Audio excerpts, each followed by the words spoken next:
Hello, everyone, and welcome back to another episode of All in All with Alex. I'm your host, of course, Alex, and today we have a very special guest in the building, Miss Isabella Young. How you doing today? I'm excited for our conversation, Alex, and I'm very grateful for the opportunity to speak with you and your audience, and hopefully some of the information I share will be of benefit. Yes, for sure, for sure. I definitely appreciate you coming on today. So, can you give the people just a brief background about yourself, and then we'll dive into the questions? Well, my name is Isabella Young, and I was born in Australia, and I left Australia in 2000 and lived in Southern California for way too long. That's when I got into a whole lot of trouble in a cult, and then I escaped. It came to Hawaii, and I've been here for 16 years, and really been focusing on my healing and recovery from that experience, and also from my childhood and other experiences that I've had. Okay. All right. So let's dive into it. So can you share your experience of escaping from the cult and immediate challenges you faced, like as soon as like it's uh so like escaping it and then the challenges you faced once you escaped it, basically. Well, firstly, I didn't know I was in a cult for most of the time that I was in the cult. I actually thought I was in an ashram with my spiritual teacher, my guru, and I was with a community of people, and we were all on a healing journey. And he believes he's the second coming, so we were all his disciples and there to support his mission of saving humanity. And that really fitted in with my journey. I've been on a spiritual path since I was in my 20s, having been raised a devout atheist. I then realized there was more to life than just what can be perceived through the five senses. So when I thought I'd found my guru, I was pretty excited about that. And we ended up getting married and had a child. So we were a family living in a community of people, and he was running the show. And it turned out that he was actually a very dangerous predator. He was a pedophile and a rapist and a con man and a liar and a very dangerous man. He's still operating now, and I just tell the short story. He had my son murdered to prevent being exposed as a pedophile, and that event that just like shocked me out of my mindset. And I went along to see a man who'd been the cult psychologist that people were sent to work through their issues with, and I never went to see him while I was in the cult. I was in for 8 years, but after my son died, I went to see him because I was just desperate for help. And I walked in the door and he said, "You know you're in a cult, don't you?" And I said, "No, I don't know I'm in a cult. I thought I was in an ashram with my guru." And he said, "Go home and Google characteristics of a cult." So I did that, and sure enough, every single characteristic of a cult was I could check off, like charismatic leader who's the arbitrator of truth and controls everybody's time and money and partners and life, gives new names and isolates people from family, and then does their brainwashing techniques where we had to like sing to him, pray to him, bow to his picture, and then all the gaslighting where he would say that he said something which he never did. And that was a classic one that he did a lot for me, just messed with my head constantly. And so once I realized that I was in a cult, I knew I had to get out. And my family had known I was in a cult pretty much from the time I left Australia, but they never said anything because apparently the advice to people who have a family member or a friend in a cult is not to say anything so you don't sever their relationship. Now, if someone had said something to me, probably in the early days, I would have dismissed it, but it would have been good to have a lifeline and to at least have a heads up, like to have some evidence, to have like photographs of him hooking up with, because he was hooking up with randoms all the time and going to the gym, going to Palm Springs, doing all, obviously just chasing sex. He's a sex addict. So it would have been good to have some evidence of that. And it wasn't until I was actually told I was in a cult that I realized that what was happening to me. So my advice is just let people know and find out a way to at least present information so that there's a different perspective, because the mindfuckery that goes on is so intense and so persistent that it's really difficult to see clear of that. And there's a lot of trauma bonding, like I said, gaslighting, and just blackmail and bribery. I was told if I ever left, my other children would die, and I would scream throughout eternity, and all bad things would happen. Basically, there's a lot of tactics used to keep people in cults, and it wasn't until I found out that that was where I was that I could actually escape. If I didn't know I was in a cult, kind of difficult to get out. Mm-hmm. So I had to. It took me a while to leave because there was still a lot of, I said, blackmail going on. He wasn't going to let me take my child. He wasn't going to let me leave the state, which he was entitled to by law. But I think what happened was he realized that if he didn't let me go, he was going to have another death on his hands, because I was in hell. I really wanted to die. So once I got out, then it was a matter of understanding. Well, I learned about narcissistic personality disorder, and I could see that that's what he had. But more than that, and I think this happens a lot with people, that they're easily able to point out who has a narcissistic personality disorder. But then what did that mean for me? What disorder did I have that I was in a relationship with a narcissist? And I came to understand that I had codependent tendencies. So both those conditions, the narcissistic personality disorder and the codependency, are a self-love deficit disorder. They just manifest in different ways. So I'm looking for love outside myself, and he's trying to, control and get love, and that way. And so I realized I didn't love myself, and that was a huge problem. Got in relationships with other narcissists, and then I had to really get serious with myself and make a genuine effort to establish self-love. And that was by repeating the affirmation, I love myself, just over and over and over again, and doing mirror work, talking to the mirror and appreciating myself, finding things I liked about myself, and then putting up boundaries. I learned about boundaries. My mother was my first cult leader, the first narcissist, and I had no ideas about boundaries, so I learned about putting up boundaries and not taking shit from people, and making sure that if I was doing something, it was because I wanted to do it, not because I was doing it to please someone else or get approval.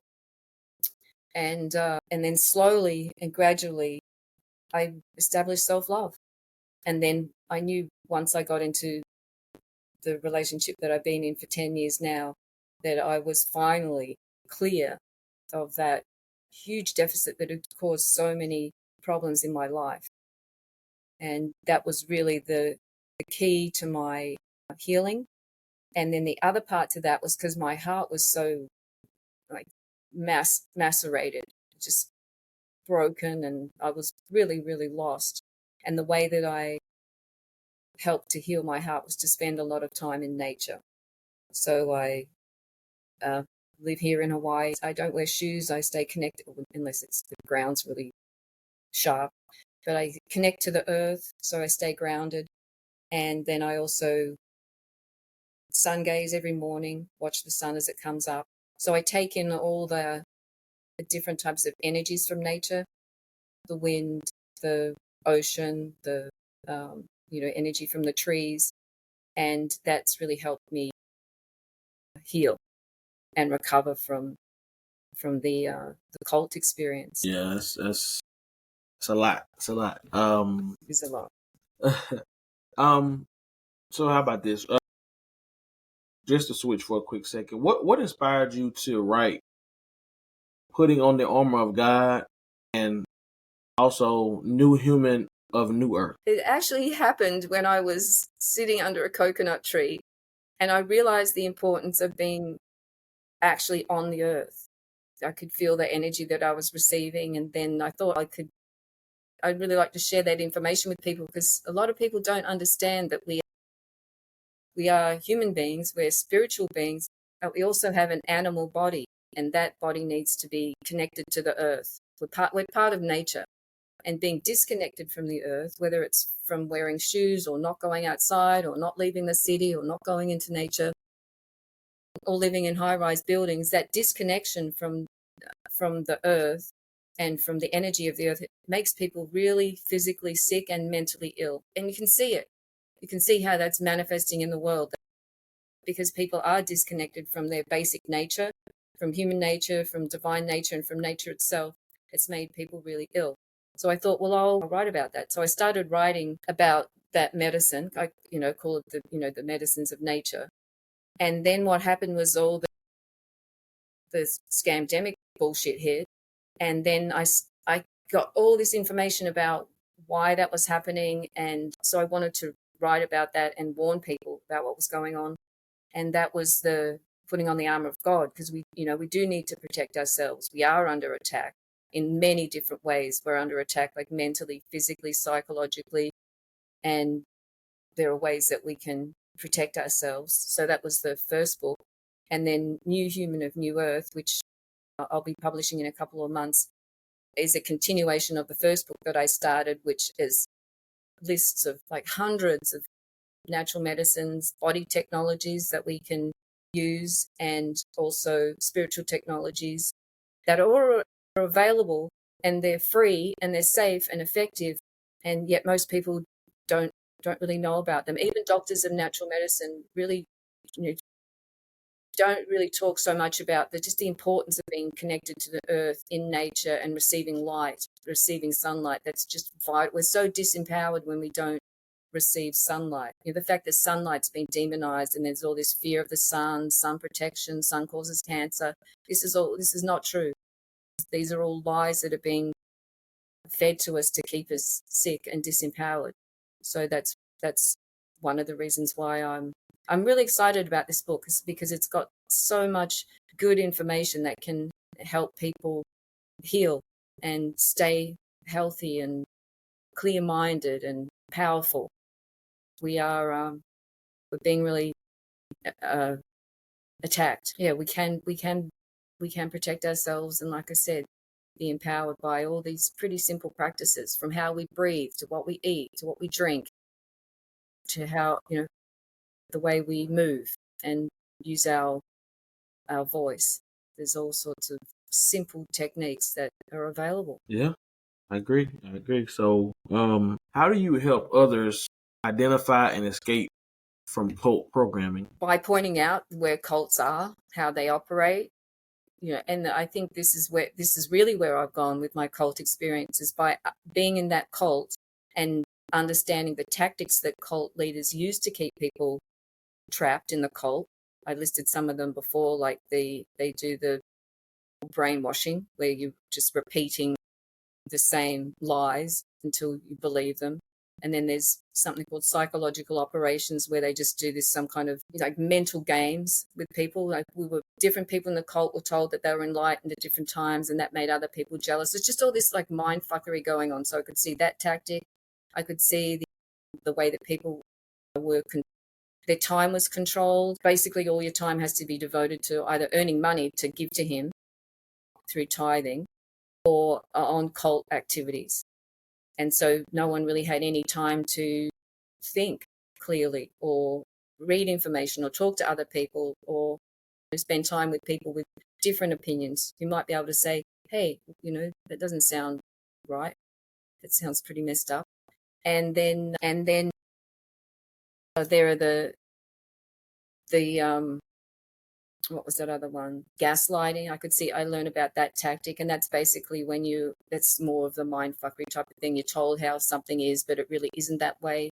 It confuses the person, so you don't really trust yourself anymore. That's a common one. So once I was able to identify some of these strategies, I then could see how these strategies were being used on humanity, like on a global scale. I could see how there was all this like misinformation that was coming through the mainstream media, which is really just government propaganda. So there was brainwashing through that. There was so much repeated information, false information, lies. It was people were believing, and they're making really dangerous decisions on that. Like the psyops that are in, the continuous, from 9/11 to the COVID to the, there's so many of them, like moon landing or whatever, however you want to go. There are these, what do you call, like events that are constructed so that people believe that reality is a certain way, but it's really not. It's not that at all. And then the way that people we're being fed these really quite dangerous food substitutes, those ultra processed foods, that really do a lot of damage to our bodies and our minds. They cause like cognitive impairment, but also cause cancers and heart disease and all those sorts of things. So then we're weakened by the food, we're poisoned by the food, then there's poisons in the air, poisons in the water. Sorry, I know this is very negative, but it's true. Poisons in the water, like fluoride in the water, is just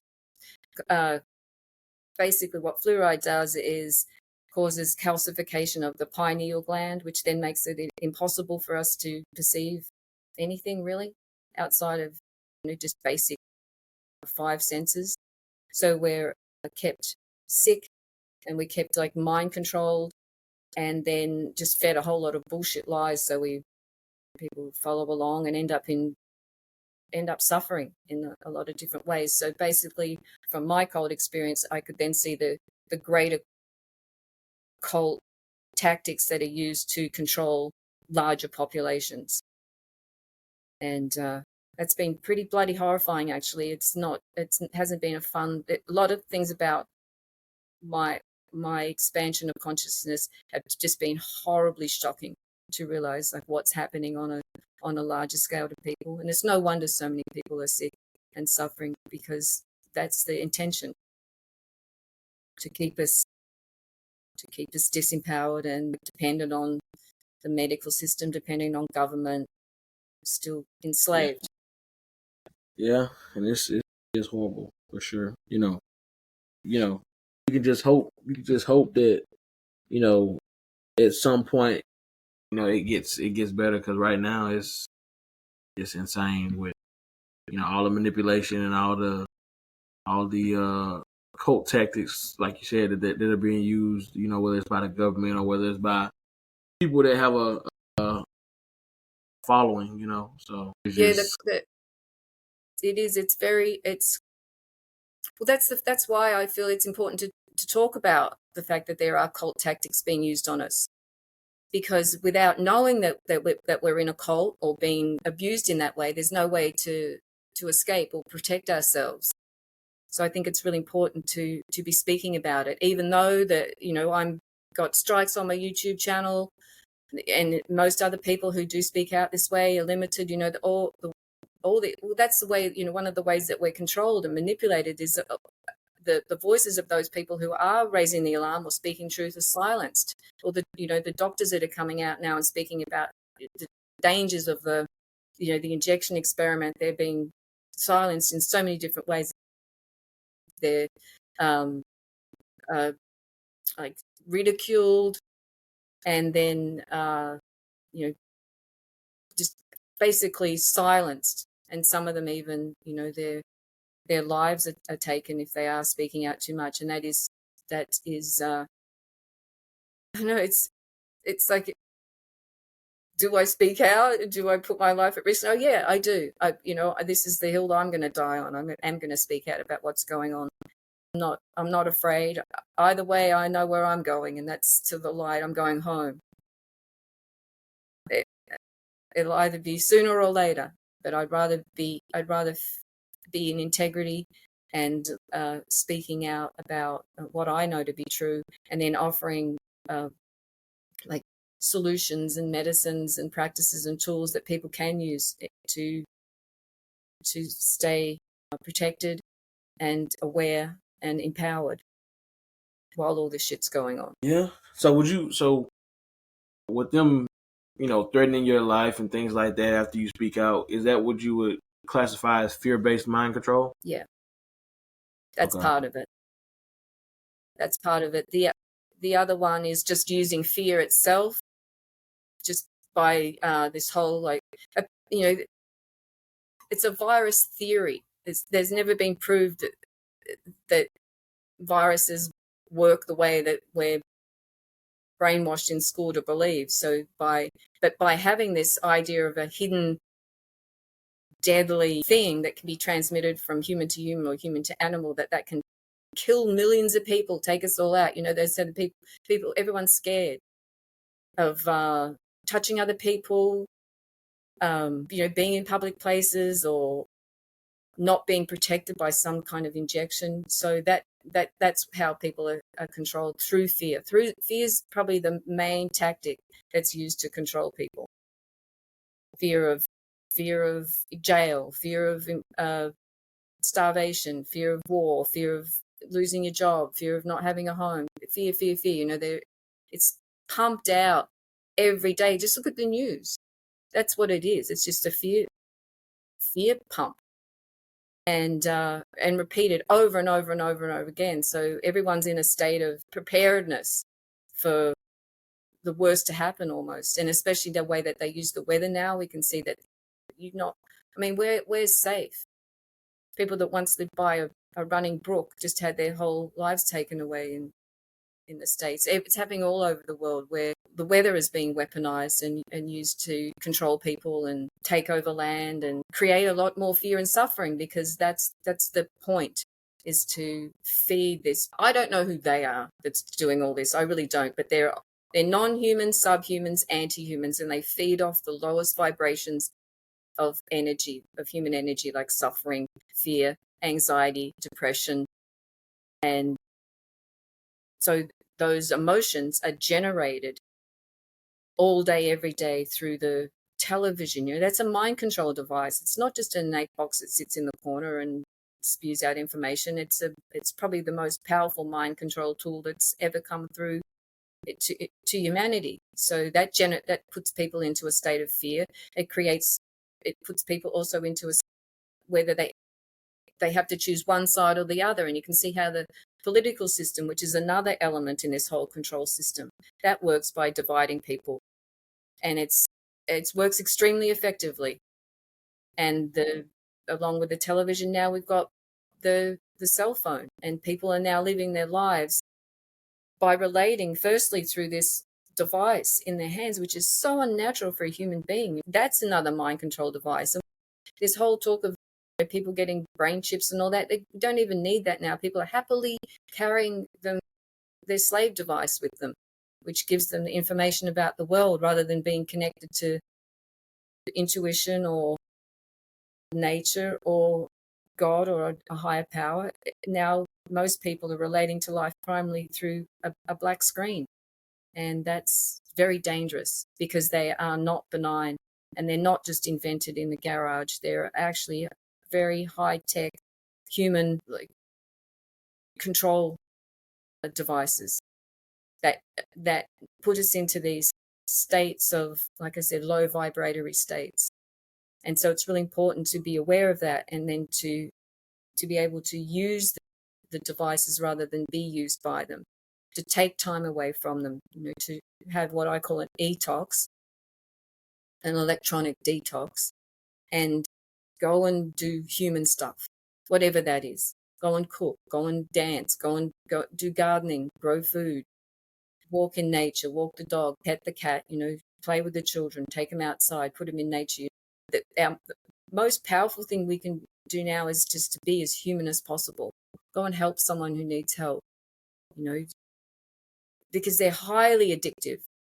I just know from my own experience that I have to really police myself, because otherwise I could be on my phone all day just staring at a screen. And so especially we've got, 2 generations now who've grown up with these devices, who don't know anything else other than relating to life through a screen. And that's what's disconcerting most of all, is that children are almost completely lost in the virtual realities. We've got to basically what's happening now is, this whole transhuman thing is becoming like what I've called techno-humans, humans who relate firstly through technologies and screens rather than through the natural world. Yeah, sure.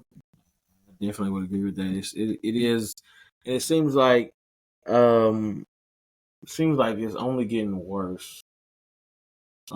As far as with the technology, who's to say? I don't know. It turned out to get better, but right now the way it's moving, it seems like it's just gonna get worse.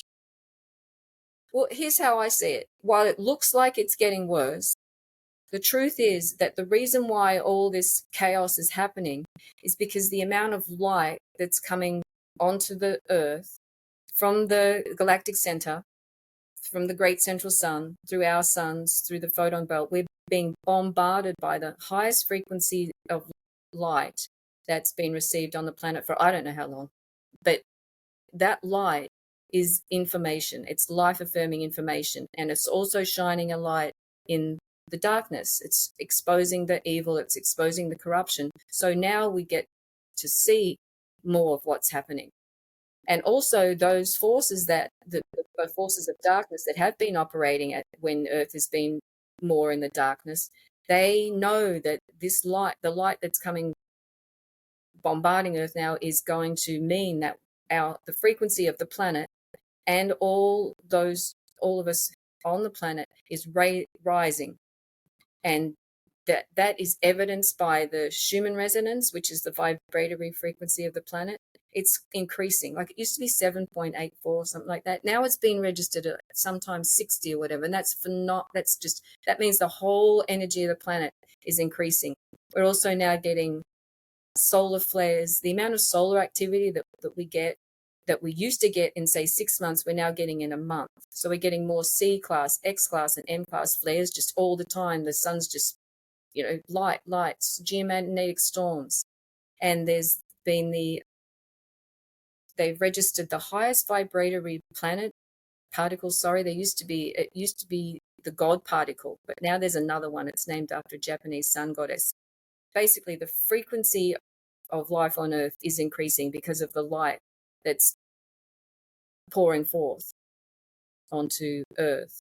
And so the dark forces know that, and they're basically just like trash. They're just extracting as much of their food source as they can because they know their days are numbered. The light, it cannot be stopped. This isn't going. We are going to go through a process in order to get to where we are living in a much higher vibratory state. So rather than living in a fear-based world, we're going to be living in a love-based world. We're going to be living where people are more caring, cooperative, and kind. And that's just going to happen. I don't know the trajectory of how that's going to happen, but it will. Well, there's no stopping the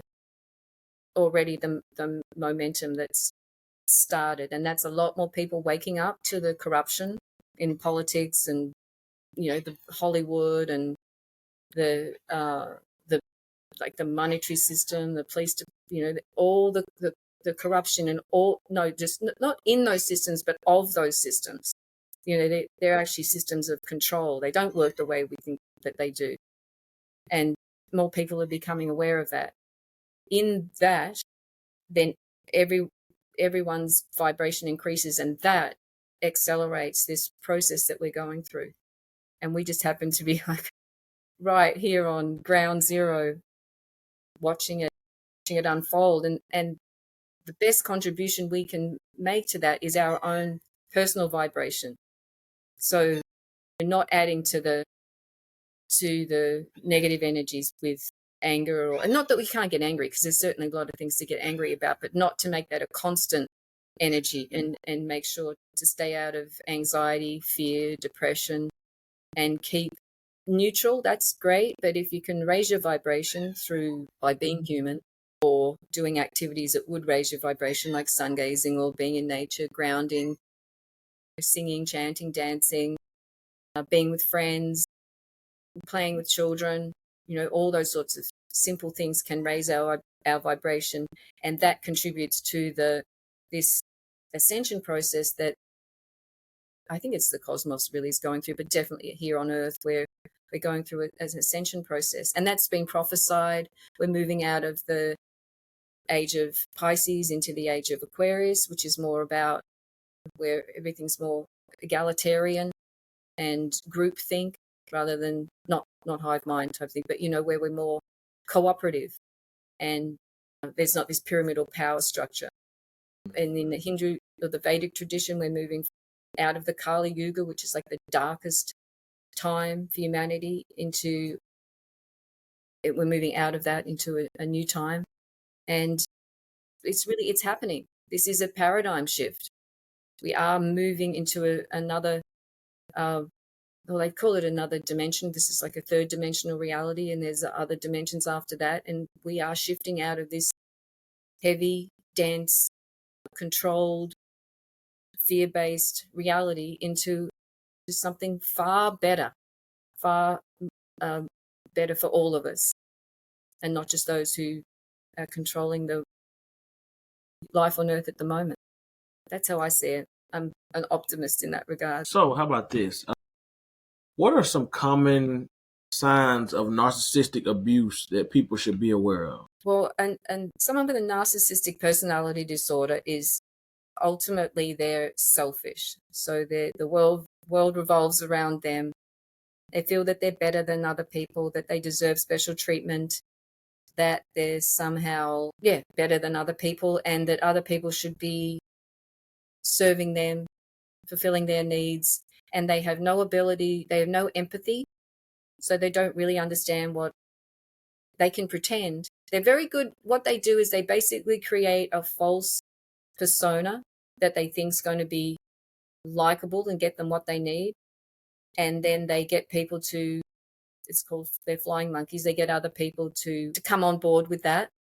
And then they are able to control those people who are close to them, either by bribery. Like, for instance, my mother would keep me and my brothers and in control by threatening us with money. Like, I'll take you out of the will if you, whatever, don't go to university and do this. Or, like they use controlling tactics to keep people basically supporting them and believing in their way of life. They can use money, they can use effect, time, money. Oh, like I already said that. And they have, no ability to understand how other people feel. They don't really care. They actually really don't care how other people feel. They can pretend that they do. But the main thing that stands out for narcissists is they actually love to make people suffer, and they actually love to watch people suffer. Yeah. So Sorry. that's, they're very dangerous actually, and they're everywhere. They're on the internet. They're in everyday lives. They're in politics. In fact, most people who are in politics are narcissistic. That's how they get their attention. They get their needs met, because they've been described as energy vampires. So they're actually trying to get energy from other people in all these different ways. They like suck the energy out of you. And that's a way to tell too, that if you've had a conversation with someone and you leave the conversation and you don't really feel good, you just feel like you've been almost like physically abused sometimes, then that's the best way to tell is probably from your own intuition and your own gut feelings. If someone feels that they're ingenuous, they're just full of themselves, like they speak highly of themselves. They often do that. They don't take criticism at all, and they don't, even if it's you try and make it constructive or whatever. And they do mind games. They'll turn things around. So if you're in an argument, they'll be able to flip it so that you end up having to defend yourself, and it becomes about what you've done wrong. So when you're trying to point out, hey, I wish you could have said that in a different way, or please don't speak to me that way, they'll flip it as, oh, you're too sensitive, or it's all your fault. And they will never take responsibility for anything that happens. So it's always someone else's fault. They'll blame anyone else other than themselves, and they have no ability to self-reflect. They have no ability to look within and think, maybe it was me, maybe I'm the problem, and they'll always be blaming other people. So that they're the main things.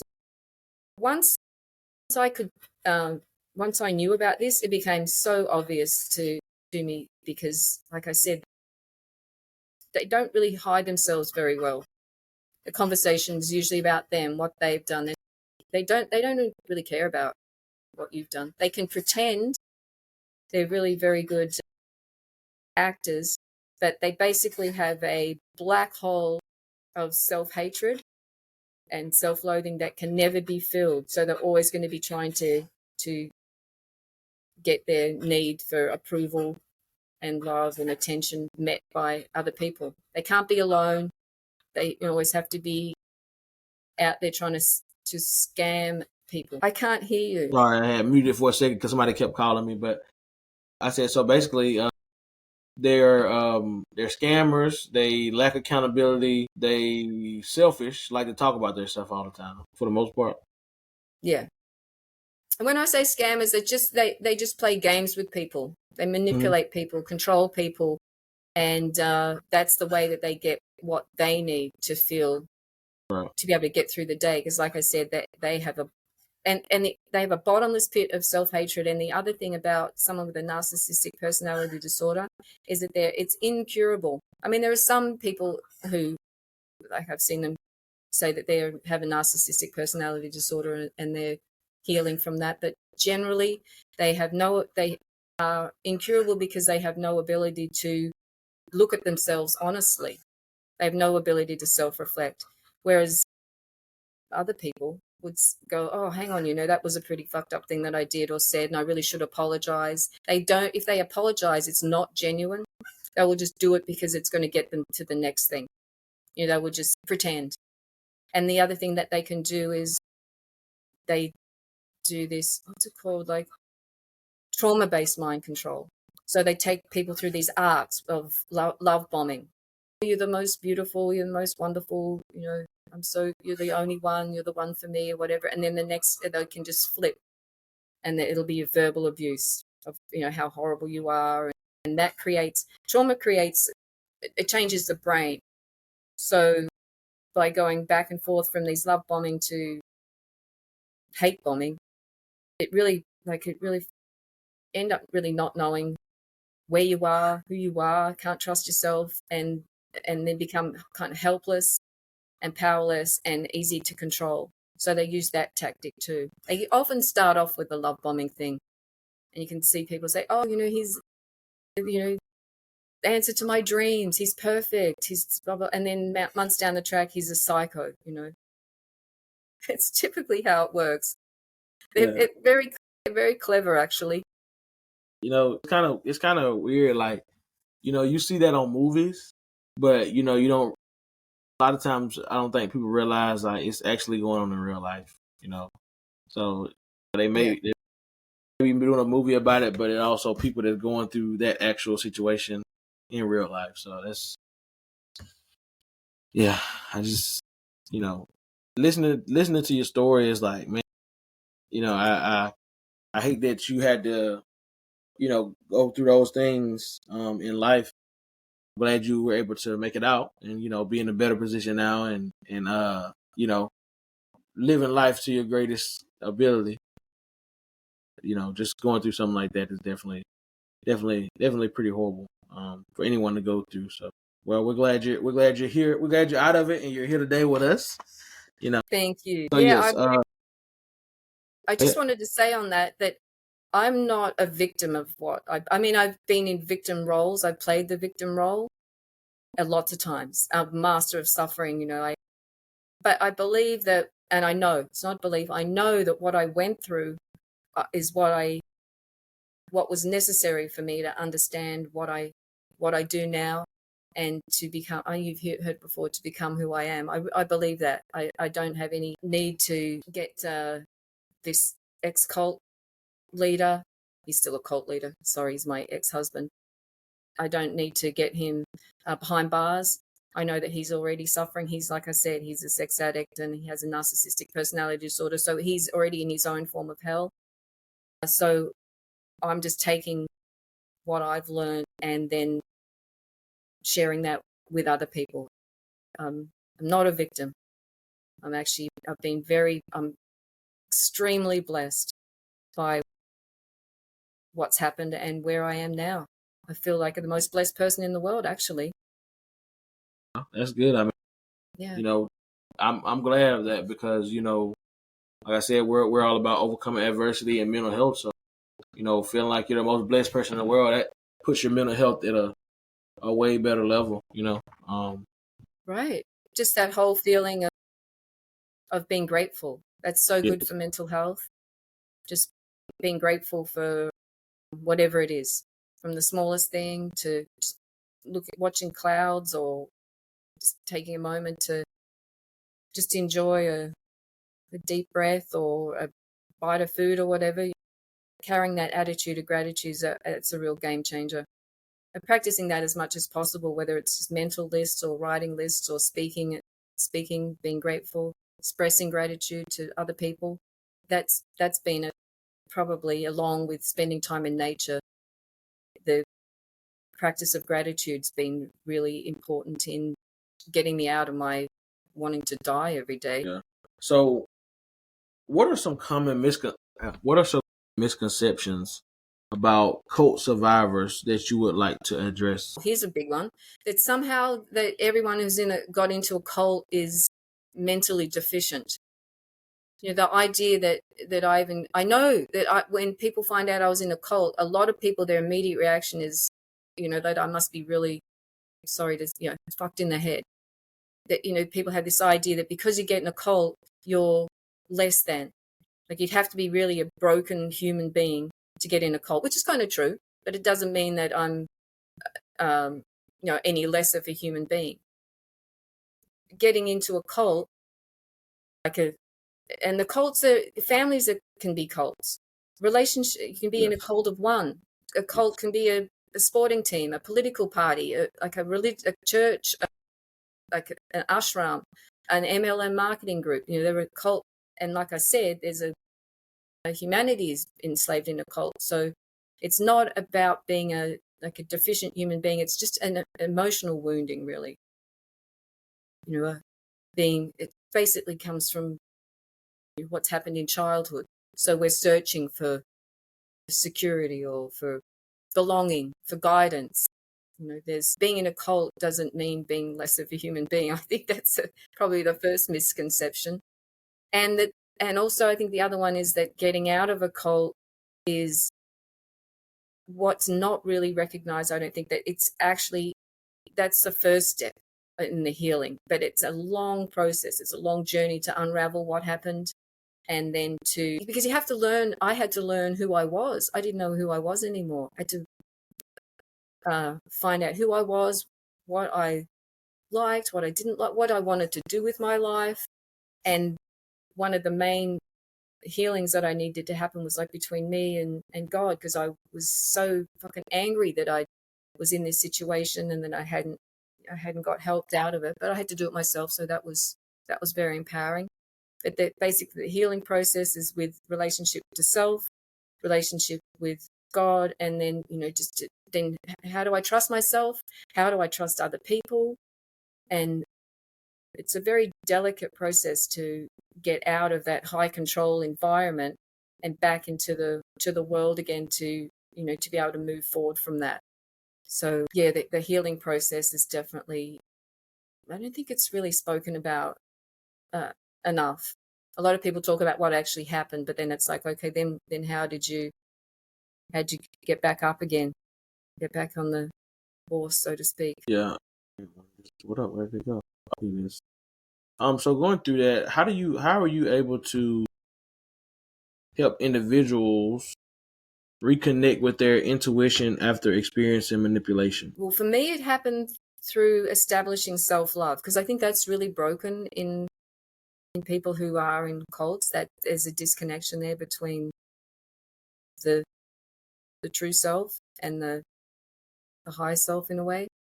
That's the same thing. Sorry, there's a disconnection in just feeling connected to the self. So I had to reestablish that. So I had to learn how to listen to my intuition. How does my higher power talk to me through my intuition? And that's different for everyone. So I had to learn that. And for me, it's through my heart.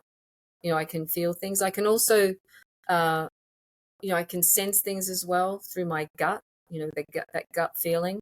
And then I listen to what's information's coming into my mind. And that's usually.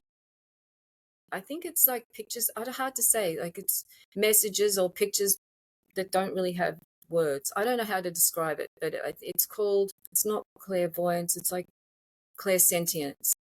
When you know things, just know them, but you don't know how you know them.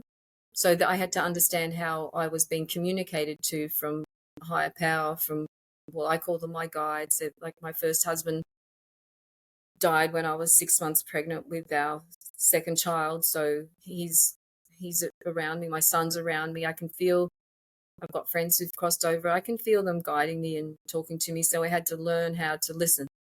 And then I had to learn how to trust. And the best way to establish intuition and trust intuition is just to keep trusting it. So if you're driving down the road, turn left. So turn left. Just follow the intuition. And then that's because intuition is always going to lead us into somewhere, someplace, somehow into a higher way of being. It's always to serve us in some way. Even if it doesn't look like that at the time, feel like that at the time, it does. If we follow the guidance, then we get to somehow we get to a better place.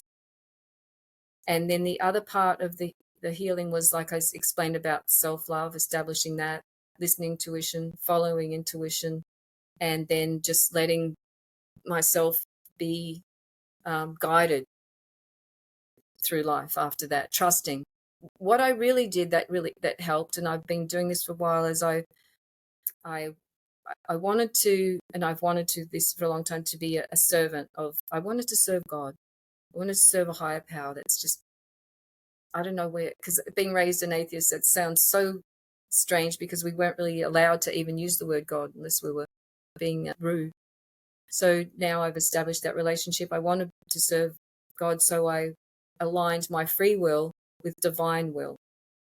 And that's been an ongoing process of offering my life and myself to be in service to God, to good, and then following whatever it is that I feel I'm being instructed to do.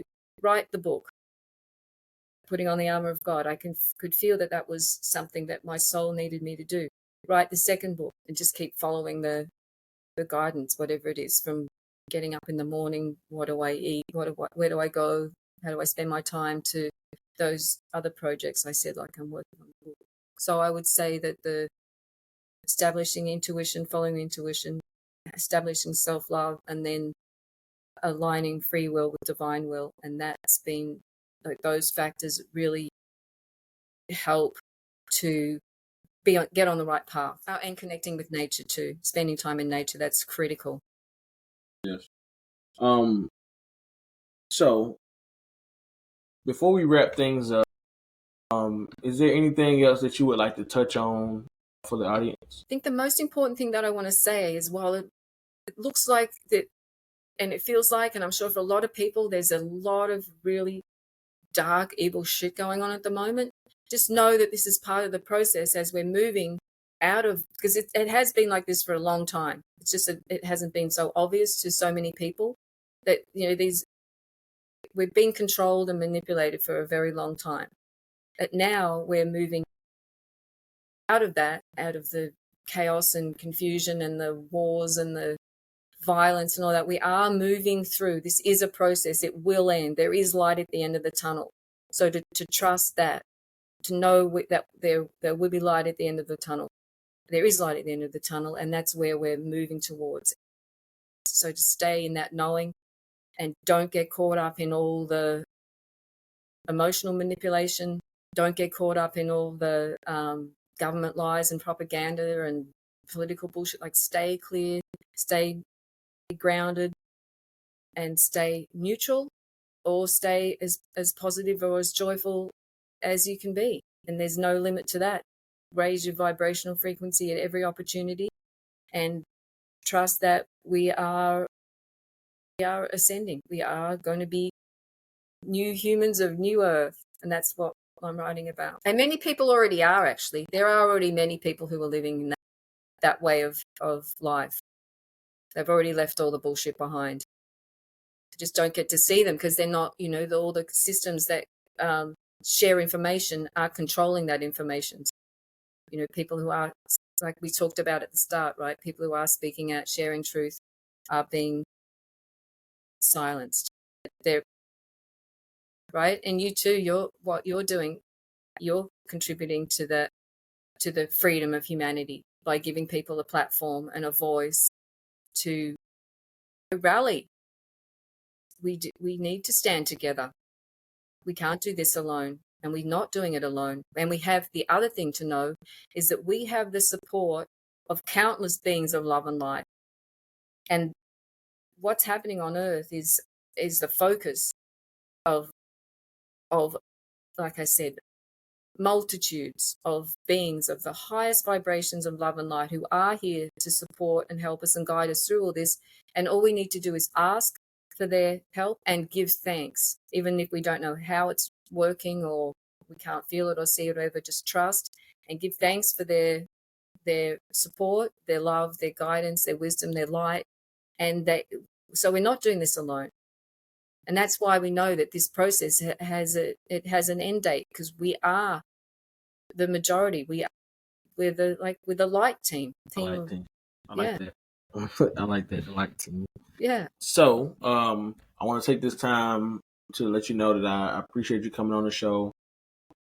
I actually wish we had more time because Yeah, right. it's still more to unpack, but we may do a part 2. We may have to come back for a part 2 because I still have questions. I'd like to do that. That'd be great. Yeah, because I still have a lot of questions that we didn't get a chance to get to. But I think next time I'll just have it open to where we can actually go through everything at one time. I just been having these today. I know this is kind of off subject, but I've been having these podcasts today back to back. So I have another one starting here in about three minutes. Okay. But yeah, so I want to take this time to let you know that I appreciate you coming on today, talking a little bit about your story, talking about how you're also able to help people that are trying to escape any that are already cope escapers, or I'm not sure exact term, so I may be missing. But Cult programming. yes. So the work that you're doing, I know you talked about me already. I don't need any praise. You're actually out there doing the hard work. So the work you're doing is great. So we definitely appreciate you for that. Thank you. Well, I can do my work because of you. You amplify that. So thank you. Thank you for the opportunity. Thank you for all you're doing. For sure. No problem at all. No problem at all. And like I said, we'll come up with a date to come back for the part 2 for sure. Fabulous. Thank you so much, Alex. Thank you. No problem. So everybody that's out there watching, you guys go to the show notes or the description. You'll see all of her information, whether it's her website, social media, whatever the case may be. So make sure you all go support her in every way possible. I mean, the work she is doing is amazing. So you guys need to go support. And if anybody, if some of the things that she portrayed as far as telling you about what a cult is, if you feel like that you're in one and you're trying to get out, reach out to her, contact her, talk to her about it. I mean, it don't hurt to have a conversation. Somebody has to start the conversation. So, yeah. So once again, thank you all. You guys have just watched another episode of All in All with Alex, and we'll see you guys on the next episode. Peace.